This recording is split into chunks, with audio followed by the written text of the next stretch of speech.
Elektromobilda bosh og'rig'i sababi nima? So'nggi vaqtlarda ijtimoiy tarmoqlarda ayrim kishilarda kuzatilayotgan bosh og'rig'i holatlari elektromobillarda hosil bo'ladigan elektromagnit maydon bilan bog'lanib, ushbu transport vositalari sog'liq uchun xavfli degan fikrlari ilgari surilmoqda.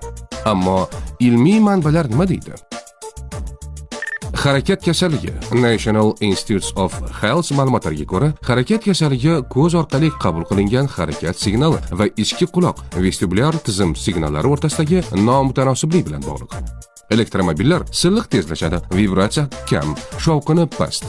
Ba'zi odamlarda bu ko'ngil aynishi, bosh aylanishi, bosh og'rig'i keltirib chiqarishi mumkin. Bu radiatsiya emas, vestibulyar tizim reaksiyasi.